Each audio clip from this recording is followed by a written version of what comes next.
어느 시골에 한 할아버지가 수염이 뼈까지 내려오는, 턱에서부터 뼈까지 내려오는 그런 할아버지가 있었습니다. 그 같은 시골의 동네 꼬마가 그 할아버지 수염이 너무 신기해서, 자기는 없는데 그 할아버지는 턱에서 뼈까지 수염이 내려오니까 한번 할아버지를 찾아가서 물었어요. 할아버지, 주무실 때 이 수염을 이불 속에 넣고 주무십니까? 이불 밖에 빼고 주무십니까? 그러니까 할아버지가 30년을 기른 수염인데 기억이 잘 안 나는 거예요. 자기가 이걸 이불 밖에 빼고 잤는지 이불 속에 넣고 잤는지. 그래서 야, 오늘 밤에 내가 한번 자보고 내일 얘기해 주마. 그래서 그날 밤에 잠을 잤는데 이 긴 이 수염을 이불 밑에 넣으려고 그러니까 뭐가 답답하고 이 가슴이 답답한 게 거북했습니다. 수염을 밖으로 빼니까 뭔가 허전하게 잠이 잘 안 와요. 그래서 내가 지금 이 수염을 밖으로 빼고 잤는지 넣고 잤는지 그날 밤 답을 못 얻었다 하는 그런 얘기를 제가 들은 적이 있습니다. 우리 믿는 사람도 10년, 20년, 30년 이렇게 신앙생활 하는데 어느 하루아침에 신앙의 근본이 내가 믿었던 모든 기독교의 진리가 하루아침에 의심이 될 때가 있어요.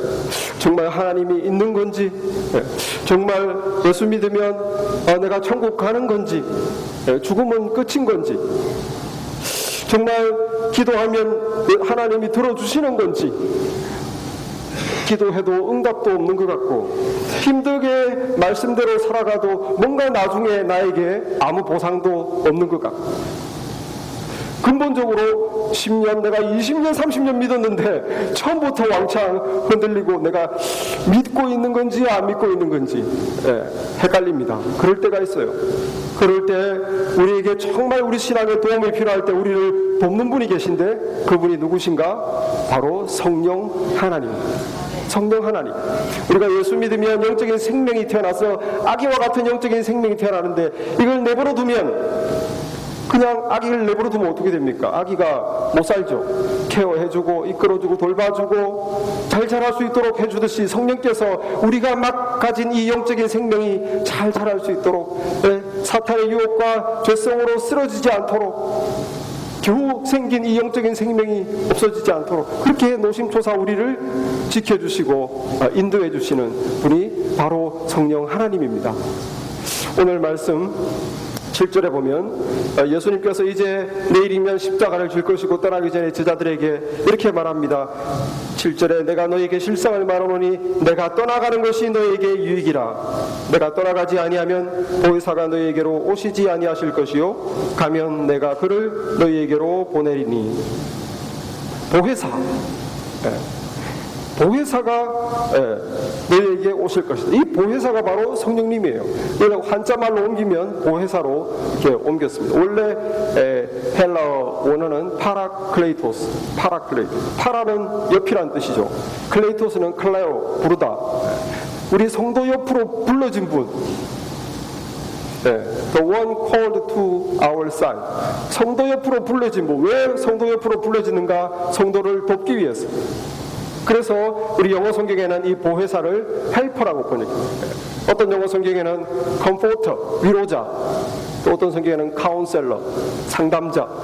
성령께서 우리를 도와주시고 위로해 주시고 때때로 이렇게 해라 저렇게 해라 상담해 주시고 우리의 영혼을 신앙의 길로 이끌어 가십니다. 내가 떠나가는 것이 너에게 유익이다. 왜? 내가 떠나가야 성령이 오기 때문에. 예수님이 계시면 사실 우리 성도들에게는 유익이 되지 않죠. 왜냐하면 예수님이 육체를 입고 왔기 때문에 2000년 전에라는 시간에 갇혀 계신 거예요. 그 다음에 이스라엘 땅이라는 공간에 갇혀 계신 거예요. 육체를 입고 왔기 때문에. 그래서 우리를 성도들을 위해서는 주님이 가시는 것, 그게 우리에게 유익입니다. 주님이 가시고 주께서 성령을, 그리스도의 영, 하나님의 영이신 성령을 믿는 자에게 주시는 것, 우리 성도들이 성령을 받는 게 우리에게 유익이에요. 시대를 초월해서 2000년 전이나 지금이나 나라 민족을 초월해서 이스라엘 사람이나 대한민국 사람이나 여기 미국에 있는 대한민국 사람이라 다 우리가 유익을 받기 위해서는 성령을 우리가 받는 것이 우리에게 유익이죠. 그러면 성령께서 어떻게 도우시는가? 성령께서 어떻게 도우시는가? 성령께서 첫째로 책망하셔서 구원에 이르게 하십니다. 책망. 8절 말씀 보면은 그가 와서 죄에 대하여, 의에 대하여, 심판에 대하여 세상을 책망하시리라. 세상 사람들을 책망하는 거예요. 죄에 대하여. 너 죄인이다. 세상 사람들에게 당신 죄인이다 그러면 그 책망을 누가 받습니까? 아무도 안 받죠. 내가 왜 죄인이냐? 한 번씩 속도 위반으로 티켓은 끊겨도 나는 정말 남에게 해코지한 적 없고 사람들이 다 내보고 착하다고 그러는데 왜 나에게 죄인이라고 그러냐? 나는 죄 없다. 그런데 오늘 말씀 보면은 우리가 착한 일 하고 그래서 선한 사람이 되고 나쁜 죄를 지어서 죄인이 되는 것은 아니에요. 우리가 이런 나쁜 죄를 지었기 때문에 죄인으로 남아있는 것은 아닙니다. 오늘 말씀 9절에 보면 9절에 죄에 대하여라 하면 그들이 나를 믿지 아니하며, 우리가 어떠한 죄를 지어서 죄인으로 남아있는 것이 아니라 예수님을 안 믿기 때문에 죄인으로 남아있는 거예요. 예를 들어서 어떤 부족에 그 부족을 다스리는 그 부족의 장이 있는데 이 가장 나이 많으시고 가장 지혜롭고 그 부족을 가장 사랑하시는 분이 그 부족 장이십니다. 그런데 그분 마음에 늘 하나 안타까운 것이 우리 부족의 이 사랑의 공동체에 늘 이 감옥이 있는 것이 안타깝다. 이 감옥이 없어져야 할 텐데, 특히 감옥에서 지금 이 벌 받고 있는 죄수를 생각하면 내가 너무 안타깝다. 그래서 이 부족장이 한 번은 결단을 내리고 자기의 전 재산을 다 팔아가지고 보석금을 냈어요. 내가 내 재산을 다 팔아서 보석금을 줄 테니까 이 감옥에 있는 죄수를 다 풀어주시오. 그래서 그 보석금으로 말미암아 그 감옥에 있는 죄수들이 죄를 용서받고 해방됐어요. 죄는 아직도 죄를 지었지만 그 보석금의 은혜를 받고 해방된 거예요. 그런데 모두가 다 해방된 것이 아니고 그 감옥에 여전히 죄수들이 남아있습니다. 여전히 남아있는 죄수들은 뭐냐? 못 믿겠다는 거죠. 그 부족장이 왜 나를 위해서 보석금을 내냐? 그 사람은 나를 알지도 못한다. 못 믿겠다. 내가 왜 그 사람의 그 은혜를 받냐? 나는 그 은혜를 못 믿겠다. 왜 그 사람이 나를 위해서 그런 희생을 하는? 그 부족장의 은혜를, 보석금의 은혜를 못 믿는 사람은 여전히 감옥 속에 죄인으로 남아있는 거예요. 우리 주님께서 오셔서 보석금을 지불했습니다. 그게 뭡니까? 자신의 피값, 생명을 들여서 우리 죄의 값을 지불하고 이제 이것을 믿고 받아들여라. 하나님께서 너희 죄를 용서하신다. 나에게 다 심판하셨다. 이렇게 보석금을 주면서 우리가 그걸 믿고 받아들이면 감옥에서 나올 수 있고 죄 용서함을 받는데 사람들이 이걸 안 믿겠다는 거죠. 그걸 내가 어떻게 믿냐? 주님의 그 피값을, 그 피로 십자가의 은혜를 주신 것을 안 믿고 안 받아들인 사람은 여전히 감옥 속에 있는 죄수라는 거예요. 안 믿는 사람이나 안 믿는 사람이나 거반 비슷합니다. 거짓말 비슷하게 하고 나쁜 짓 비슷하게 하고. 그러나 우리가 죄인이라고 정죄함 받지 않는 이유는 예수님을 받아들였기 때문입니다. 예수님의 그 십자가에서 내 죄를 그 다 다 지불하신 것을 우리가 받아들이고 그 은혜를 입었기 때문에 우리는 죄 용서함 받은 거고, 그걸 안 받아들이고 있는 사람은 여전히 성령께서 너는 죄인이다. 너는 죄인이다. 죄 가운데 아직 있다. 죄 용서함 받지 못했다. 성령께서 책망하시는 거죠. 성령께서 또 세상을 향해서 책망합니다. 의롭지 못하다. 너는 의인이 아니다. 의롭지 못하다. 세상 사람들이 내가 왜 의롭지 못합니까? 나는 정말 사람들이 법 없이도 산다고 그런 소리를 들었고 늘 사람들로부터 좋은 말만 듣고 정말 죄를 짓지 않았는데 왜 내가 의롭지 못한 사람이냐? 사람들은 자기 의를 내세울 수 있어요. 내가 말을 안 해서 그렇지 착한 일도 많이 했다. 그러나 여러분, 인간의 의는 이사야서 64장 보면 더러운 옷과 같다. 더러운 옷과 같다. 내가 이런 선한 일, 이런 참 좋은 일 했습니다. 이거는 하나님의 의와 비교해 볼 때 더러운 옷과 같다. 하나님의 의는 뭡니까? 하나님의 의는 그 하나님의 거룩함입니다. 하나님의 의는 마음속으로 미워만 해도 하나님의 의로 볼 때는 살인이, 마음속으로 음란한 생각만 품어도 하나님의 의로 볼 때는 간음입니다. 우리는 이걸 안 했다 이러면서 내 의를 주장하지만 하나님의 의로 볼 때는 모든 인간들이 다 더러운 옷과 같다. 그래서 우리의 의가 하나님의 의에 미칠 수가 없는 거죠. 어떻게 의로워지는가? 오직 예수님을 믿음으로 의로워집니다. 예수님을 믿음으로. 그래서 오늘 10절에 의에 대하여라 함은 내가 아버지께로 가니 너희가 다시 나를 보지 못하며, 주님께서 하늘로 아버지께로 가신다는 거예요. 그 주님이 바로 우리의 의라는 겁니다. 주님을 믿는 믿음이 우리에게 의로움이 되는 거예요. 우리가 어떤 선한 일을 많이 해서 우리가 의롭다, 하나님 눈에 의롭다가 아니라 주님을 믿는 믿음을 보고 하나님은 우리를 의롭다 해주십니다. 의롭다는 말은 받을만 하다는 거예요. acceptable. 너 참 내가 받을만 하다. fit to me. 나에게 참 이제는 적합하게 됐다. 내가 이제 너를 받아줄 만하다. 어떻게 그게 가능합니까? 우리가 어떤 선행을 해서가 아니라 주님을 믿음으로, 우리의 믿음을 보고 하나님이 우리를 보고 의롭다 칭해 주신다 그랬어요. 그래서 우리가 의로운 사람으로 확 예수 믿고 변하는 게 아니라, 물론 서서히 성령의 도움으로 변하지만 우리가 예수 믿었을 때 의로운 사람이라는 그런 신분증을 받는 거예요. 너는 내 눈에 의롭다. 법적으로 하나님께서 법적으로 우리의 믿음을 보시고 의롭다고 인정해 주십니다. 믿음이 없는 세상 사람들을 향해서 성령께서 너는 아직도 의롭지 못한 존재다. 성령께서 책망하시죠. 그리고 세상을 향해서 심판에 대해서 책망합니다. 세상 사람들을 향해서 당신은 심판을 받을 것이다. 심판 아래 있다. 사실 이 세상은 우리가 볼 때 하나님이 심판하시는 것이 아니고 지금 세상의 임금이 뭡니까? 사탄이 돈과 권력과 문화와 그런 것들을 이용해서 세상을 지금 심판하고 있어요. 안 믿는 사람들에게 당신이 심판 아래 있다 그러면 코웃음을 치죠. 내가 지금 높은 권력을 쥐고 높은 돈을 가지고 또 미디어 여론을 통해서 세상을 컨트롤하고 있는데, 내가 세상을 심판하고 있는데 왜 내가 심판 아래 있는가? 오늘 11절 말씀에 심판에 대하여라 함은 이 세상 임금이 심판을 받았습니다. 이 세상 임금 사탄이 이미 심판받았다는 거예요. 사탄이 이미 심판받았기 때문에 사탄 안에 아직도 놓여있는 사람은 역시 심판 아래 놓여있다는 것입니다. 사탄이 언제 심판받았습니까? 예수님이 죽으시고 부활했을 때 그때 심판받은 거예요. 지금은 형 집행만 남겨놓고 있어요. 주님이 오실 때 사탄에 대해서 형을 집행하실 것입니다. 그러나 이미 사형은 온도가 된 거예요.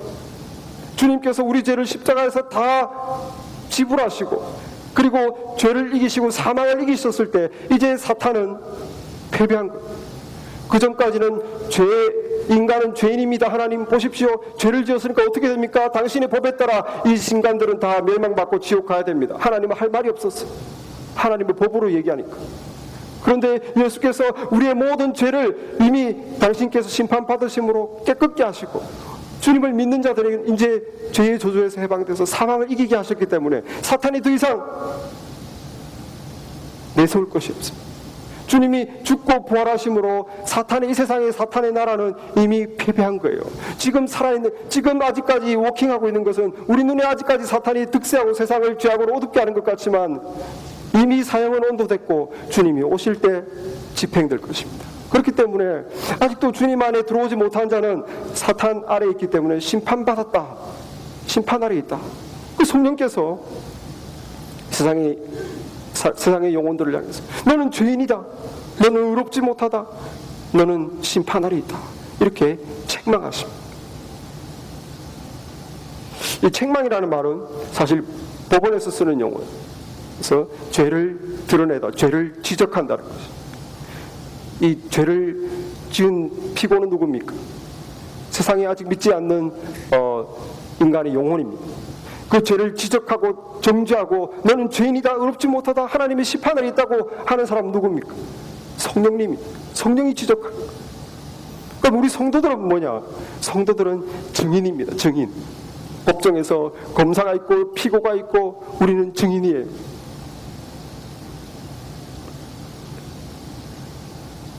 그래서 우리가 안 믿는 사람 앞에서 증언을 하는 것입니다. 나는 과거 죄인이었다. 그러나 예수 그리스도를 십자가의 은혜를 받아들이고 죄 용서함 받았다. 나 하나님 앞에 의롭지 못한 존재였다. 너무나 절망적인 소망이 없는 그런 가치 없는 인간이었지만 내가 믿음을 가지게 되고 주 안에서 내가 새롭게 태어났다. 이제 나는 심판에서 벗어났다. 우리가 이렇게 증언을 하는 거예요. 우리의 증언이 나갈 때 그때 성령께서 믿지 않는 자의 마음을 책망하십니다.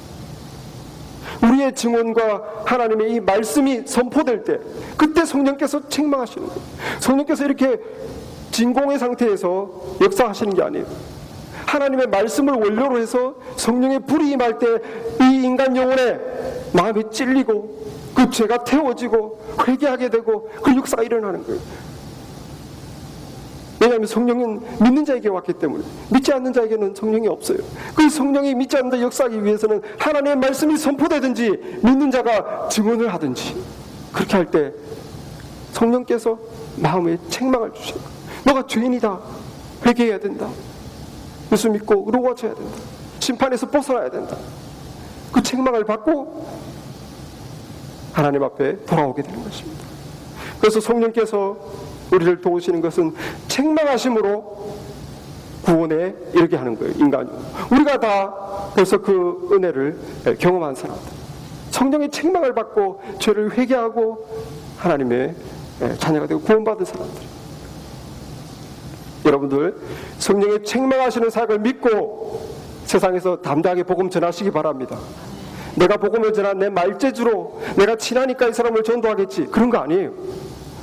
사탄의 세력 아래 있기 때문에 우리가 말재주로 내가 친하니까 그동안에 내가 해준 그 정이 있으니까 오겠지, 예수 믿겠지, 아니, 영적인 것은 그렇게 되는 게 아닙니다.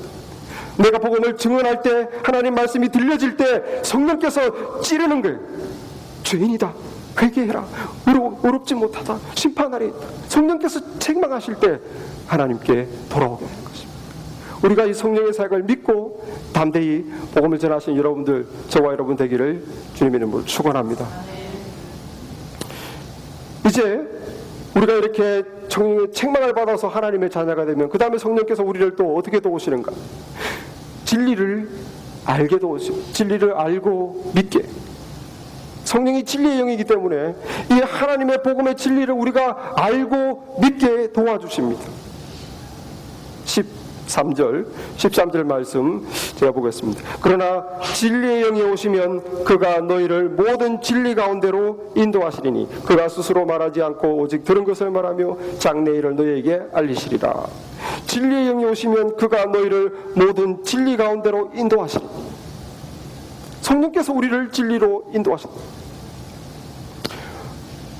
작년인지 우리 저희 집에 둘째 두 딸이 막 한참 싸우고 둘째가 울고 난리가 났어요. 그래서 왜 싸우냐 물어보니까 첫째 딸이 둘째에게 너는 우리 집 아이 아니야, 너는 주워왔어, 이렇게 주워왔다고 해가지고 둘째가 충격받아가지고 엉엉 울고 그런 적이 있습니다.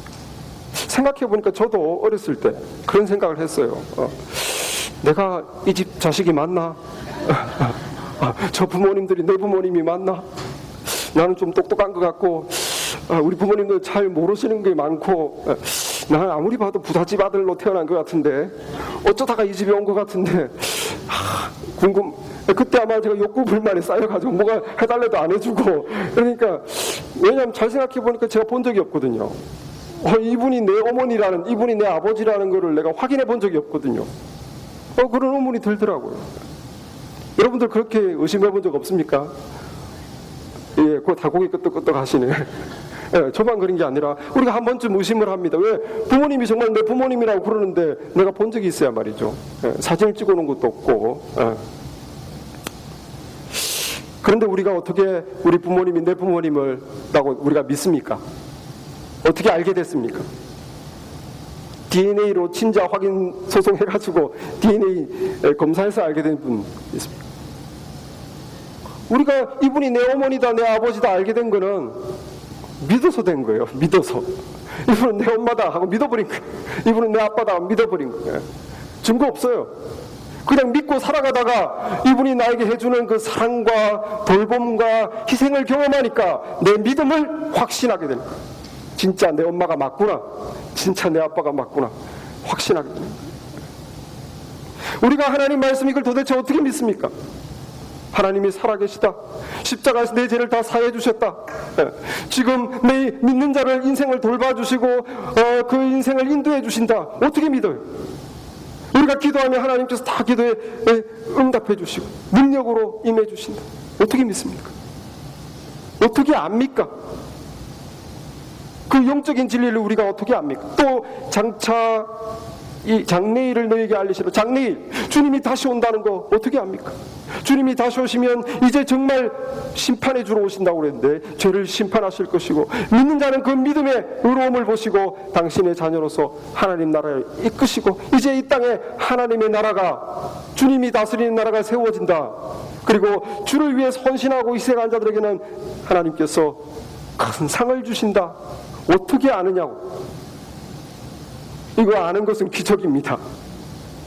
이거 우리나라 책도 아니고 이스라엘 책이고 3,500년 전부터 2,000년 전에 쓰여진 책인데 이 말을 도대체 어떻게 지금 21세기를 사는 대한민국 사람이 내가 믿고 이걸 내가 알고 그대로 따라갑니까? 기적이에요. 저와 여러분이 이걸 그대로 받아들이고 따라가는 건 기적입니다. 이 기적이 어떻게 일어났습니까? 성령께서 믿게 해주신 거죠. 성령께서 우리에게 믿게 해주신 것이.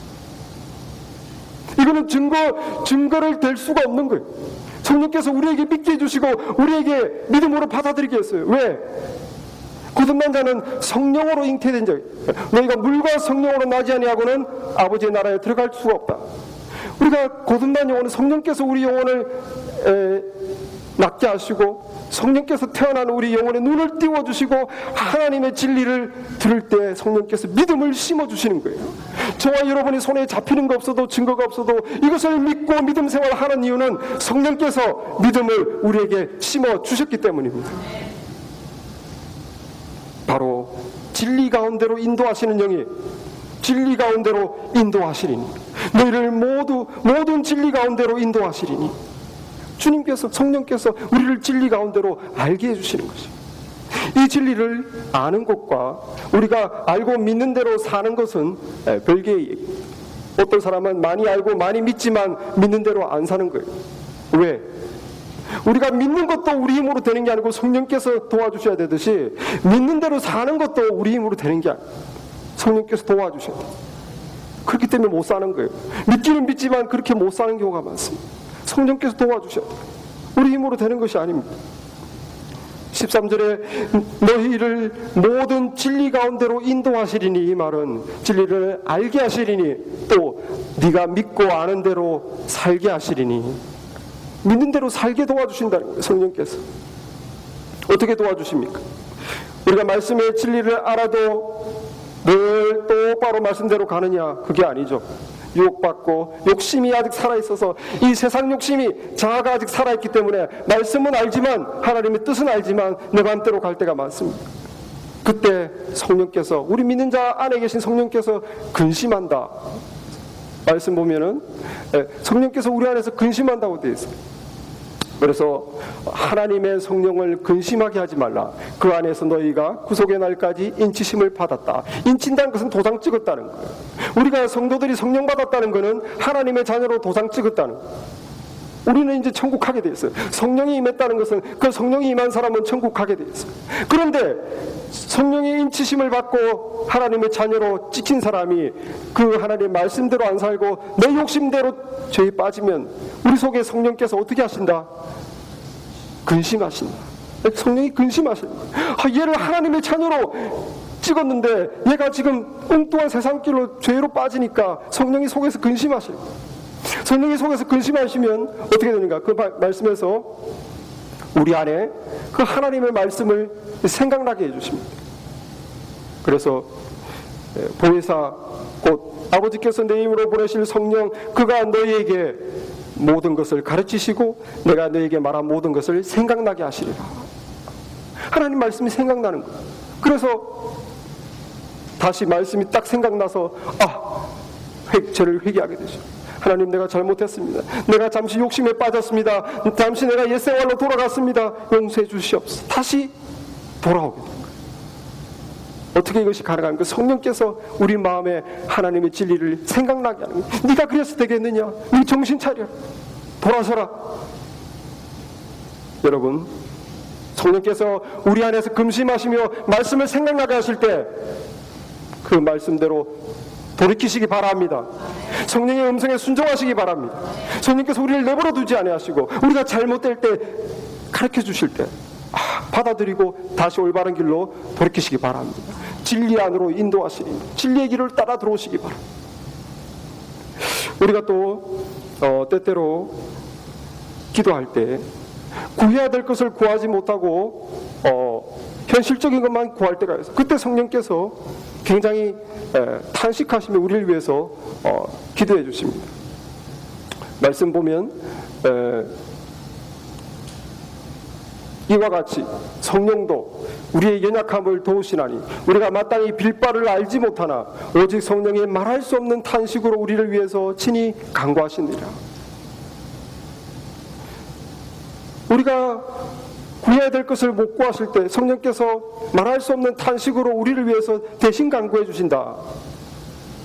영어 성경을 보면 He intercedes for us with groans that words cannot express. 말로는 표현할 수 없는 groans, 신음으로.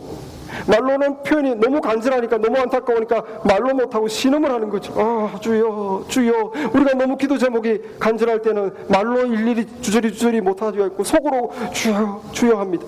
신음하는 거예요. 그 신음으로 우리를 위해서 기도해 주신다는 거예요. 우리 교회도 우리 부모님들 자녀를 두고 또 믿지 않는 가족을 둔 그런 사람들이 많습니다. 토요 아침 기도회나 이렇게 기도할 때 보면 차마 말을 못하고 주여 주여 눈물만 흘리고 신음하는 거예요. 제 남편 믿음을 가지게, 이 자식이 세상을 자꾸 살아가고 믿음이 없고 아직도 교회 다닌 지 오래됐는데 제대로 출석도 안 하고 믿지 않는 가족을 생각하니까 마음이 찢어져서 그렇게 신음을 하는 것입니다. 성령께서 우리가 구해야 할 것을 구하지 못하고 있을 때 우리를 위해서 신음하며 기도하시는 거예요. 우리가 물질의 풍요를 간구하고 그것을 염려하고 늘 그것만 기도하면 성령께서는 우리 영혼의 풍요를 위해서 기도하는 거예요. 하나님, 이 자의 마음에 하늘에서 주시는 평강이 있게 해주시옵소서. 이렇게 지금 돈걱정의 마음이 괴로운데 하늘에서 주시는 평강이 있게 해주시고 하늘에서 주시는 믿음이 있게 해주시옵소서. 우리가 그걸 간구하진 않아요. 당장 지금 필요한 것만 간구하죠. 우리는 주변 사람과 환경만 자꾸 탓합니다. 이것을 바꿔주시고 이 사람을 고쳐주시고, 그때 성령께서 우리에게 우리를 위해서 기도해. 성령께서 이 사람의 인격을 바꿔주시옵소서. 하나님, 이 사람이 더 성숙하게 해주시옵소서. 우리를 위해서 기도해 주시옵소서. 우리가 어떤 문제가 생기면 이 문제를 해결해 주십시오 기도하는데 성령께서는 하나님, 이 일을 통해서 이 사람이 더 믿음이 자라게 해주십시오. 하나님을 경험하게 해주십시오. 영적으로 성장하게 해주십시오. 문제 해결이 문제가 아니라 그걸 통해서 더 귀한 것을 얻게 해주십시오. 성령께서 우리가 빌 바를 알지 못하지만 성령께서 신음하면서 우리를 위해서 기도해 주기 때문에 저와 여러분이 이렇게 신앙생활 하는 줄 믿으시기 바랍니다. 저와 여러분이 믿음이 좋아서가 아니라 성령께서 우리 영혼을 위해서 기도해 주시고 도와주시고 중보해 주시기 때문에 우리가 이렇게 유혹 많고 세상 많고 우리가 그렇게 약한데도 이렇게 믿음 생활 하는 것입니다. 성령께서 또한 위로해 주세요. 위로. 사도행전 9장 30일에 보면 초대교회들이 성령의 위로로 진행하여 수가 많아지더라. 초대교회 얼마나 핍박이 많습니까? 예수 믿겠다 그러면 죽이는 네로의 그 사슬이 펄한 핍박 속에서 주님을 믿으려니 성령의 위로가 필요하지. 성령께서 핍박받는 자는 복이 있나니 천국이 저희 것입니다. 견뎌라. 우리가 전도할 때도 때또는 문전박대 당하고 막 자존심 상하고 때로는 믿겠다, 교회 나가겠다 약속해놓고 매번 어기면 배신감 느끼고, 그래서 성령께서 위로해 주십니다. 나로 말미암아 너희를 욕하고 박해하고 거짓으로 너희를 거스려 말할 때 너희에게 복이 있나니 기뻐하고 즐거워라, 하늘에서 너희 상이 크미니라. 여러분들 성령의 그러한 위로를 받으시기 바랍니다. 우리가 뒤틀린 인간관계 속에서 말씀을 아니까 참으려고 그러고, 어쨌든지 용서해 보려고 그러고, 어쨌든지 화목해 보려고 그러고, 그렇게 노력할 때 나에게 상처를 준 사람은 전혀 변화가 없어. 마음이 괴롭죠. 나도 확 같이 하고 싶은데, 나도 얼굴도 보지 않고 나도 말도 안 하고 싶지만 나는 말씀을 아니까 그때 성령께서 와서 위로해 주시는 거예요. 화평케 하는 자는 복이 있나니 저희가 하나님의 아들이라 일컬음을 받을 것입니다. 네가 화평을 추구하는 네가 먼저 용서하고 받아주는 먼저 손 내미는 네가 나의 자녀다. 우리가 주님의 교회를 섬길 때도 드러나는 일이나 하기 쉬운 일은 사람들이 많이 하려고 하지만 드러나지도 않고 아무도 알아주지도 않고 내가 손해봐야 되고 정말 지저분하면 다들 하기 싫어요. 그때 성령께서도 위로하십니다. 착하고 충성된 종아, 네가 작은 일에 충성하였으니 내가 큰 것으로 너에게 맡기리니 내 주인의 즐거움에 참여할지어다. 주님께서 내가 다 보고 있다, 내가 다 알고 있다, 장차 내 나라에서 내가 큰 것으로 너에게 맡기리니 내 나라의 즐거움에, 나의 즐거움에 네가 참여할 것이다. 우리가 살다 보면 인생의 시련이 덮쳐서 마음이 무거워질 때가 있습니다. 미래에 대한 불안과 근심과 그런 것으로 내 마음이 답답해질 때가 있습니다. 그때 주님을 붙잡아야 되는데 주님을 붙잡을 힘도 없을 때가 있어요. 제자들이 풍랑을 만났을 때 주님만 바라보고 소리 질렀는데, 우리가 그때 주님만 바라보고 우리가 당하는 시련과 염려 불안을 이겨야 될 때 그때 성령께서 또 위로해 주세요. 너희를 향한 내 생각은 내가 하나니 재앙이 아니라 평안이요 너희 장래에 소망을 주려 하는 생각이다. 하나님께서 지금 이 어려움 가운데 내가 처해져 있지만 하나님이 나를 향한 생각은 재앙이 아니라 결국은 평안이고 우리 장래에 결국 소망을 주시는 것이 하나님의 뜻이다. 성령께서 마음이 무거운 자에게, 믿음 생활을 하면서도 괴로움 가운데 있는 자에게 그렇게 위로해 주십니다. 하나님이 우리를 향한 생각은 우리 장래에 소망을 주시는 것이다. 그렇게 우리가 진리대로 살아가는 것은 쉬운 것이 아니에요. 좁은 길, 좁은 문을 향해서 가는 것입니다. 때때로 나 자신을 죽이고 내 십자가를 지고 그렇게 가는 고통이 따르는 길. 그러나 그 일이 혼자서는 감당하기에 벅찬 길이기 때문에 성령께서 그때 우리가 힘들어 엎어질 때 우리를 위로해 주시는 것이, 믿음으로 일어서라, 소망을 가져라, 너희 장래에 평안을 주겠다. 그리고 힘들고 엎드려질 때 성령께서 우리를 위로해 주십니다. 그래서 어떻게 하시는가? 진리로 우리를 인도하시고 진리의 삶을 살고, 어렵고 힘들어도 묵묵히 진리의 길을 걷게 하시고 묵묵히 진리의 삶을 살게 성령께서 인도해 주십니다. 그래서 그 어려움의 시기가 끝나고 나서 우리가 마침내 고백하는 것입니다. 오 하나님 아버지, 제 삶을 인도해 주셨군요. 저를 돌보아 주셨군요. 보호해 주셨군요. 영적으로 훈련시켜 주셨군요. 나를 더 잘하게 해 주셨군요. 주님의 말씀은 진리입니다. 주님께 영광을 돌립니다. 우리가 이 고백을 하게 하는 거예요. 그것이 바로 성령께서 우리를 진리로 인도하시는 목적입니다. 14절에 그가 내 영광을 나타내리니, 성령께서 우리 삶을 통해서, 믿는 자의 삶을 통해서 주님께 영광을 돌리게 한다는 거예요. 여러분, 저와 여러분 언제나 성령이 인도하시는 대로 날마다 따라가셔서 마침내 주님의 말씀은 진리입니다. 주님께 영광을 돌립니다. 성경 맨 끝에 요한계시록 22장 20절에 아멘 주 예수여 오시옵소서. 아멘 주 예수여가 뭡니까? 성경 처음부터 끝까지가 다 예수 그리스도의 말씀대로 이루어졌습니다. 당신의 말씀대로 다 이루어질 줄 믿습니다. 아멘 주 예수여. 우리가 진리 가운데 이끌림 받는 삶을 통해서 마침내 우리가 주님께 이렇게 고백하길 바랍니다. 아멘. 주 예수여, 당신의 말씀은 진리입니다. 주님께 영광을 돌립니다.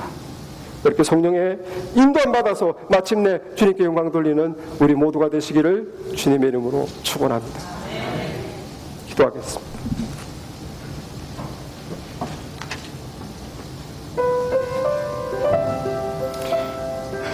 은혜의 주님, 우리를 고아와 같이 내버려 두지 아니하시고 성령을 보내주셔서 믿는 자들의 마음속에 아버지 하나님 우리들의 신앙을 지켜주시고 이끌어주시고 하나님 보호해 주시는 것을 감사합니다. 성령께서 우리의 마음속에 참으로 말씀을 생각나게 할 때 돌이키게 하여 주시고 성령께서 우리를 위하여 기도하시고 중보하심을 날마다 믿고 의지하게 도와주시고 성령께서 우리를 위로하실 때 꼭 묵묵히 힘들어도 진리의 길을 걷도록 우리를 도와주실 때 우리가 성령의 위로함으로 날마다 진리 가운데 거하게 도와주옵소서.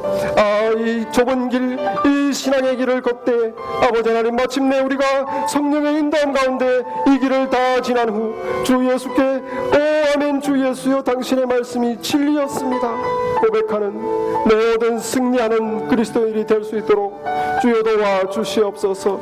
성령이여 우리가 한 명 한 명을 붙잡아 주시고 이 험난한 시대에 이 세상의 거친 시대에 아버지 하나님 이 살기 힘든 시대에 우리가 날마다 도우시는 성령님의 인도함 받아서 날마다 진리 가운데 따라 살게 도와주시옵소서. 우리의 삶을 통하여 주님께 영광 돌리게 하여 주시옵소서. 예수님의 이름으로 기도했사옵나이다. 아멘.